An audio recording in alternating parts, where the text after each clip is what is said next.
7:44 and multiple COVID-19 vaccines approved for emergency use. As new strains are discovered in the United Kingdom, healthcare workers and politicians getting the vaccine live on air, but questions still remain about efficacy and safety.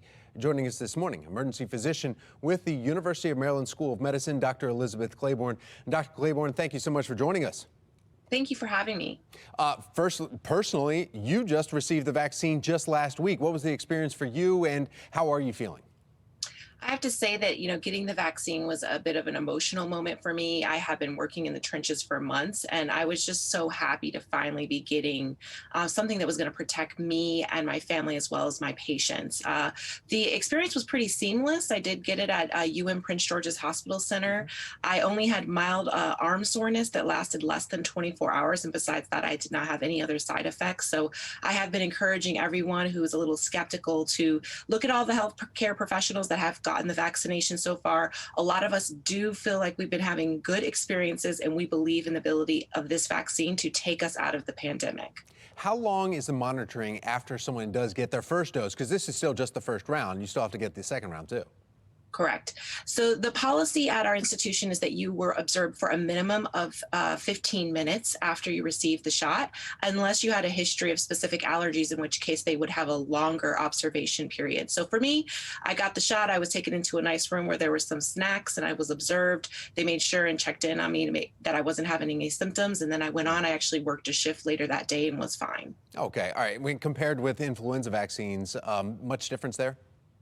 No, I actually mentioned that I thought that the flu shot this year was more painful than what I experienced with the COVID-19 vaccine. I was more sore with that shot than what I had as far as soreness in the arm with the COVID-19 vaccine.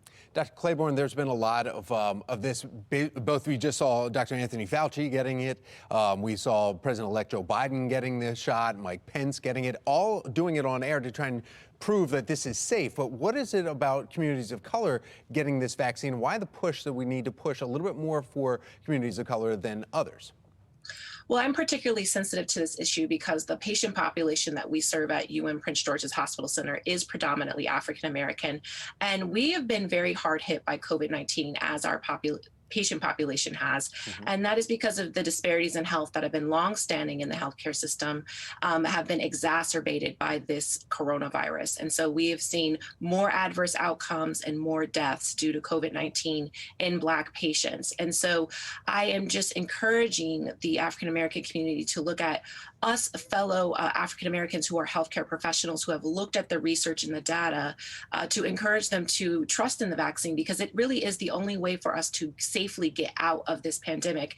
And if our communities don't vaccinate, then we will be even more hard hit by the virus, and our communities will continue to be ravaged, and our families really devastated by what happens. I also want to bring awareness, though, that we need to make sure when the time comes that these communities have the appropriate access to the vaccine, because they have had such serious outcomes that have been more intense than what we're seeing in other communities. Dr. Claiborne, also you are going to be joining us here in about a half hour again, answering some other questions from our viewers here. So thank you so much for your time, and I appreciate your expertise here, and we'll be talking to you in about a half hour. Thank you. Thank you.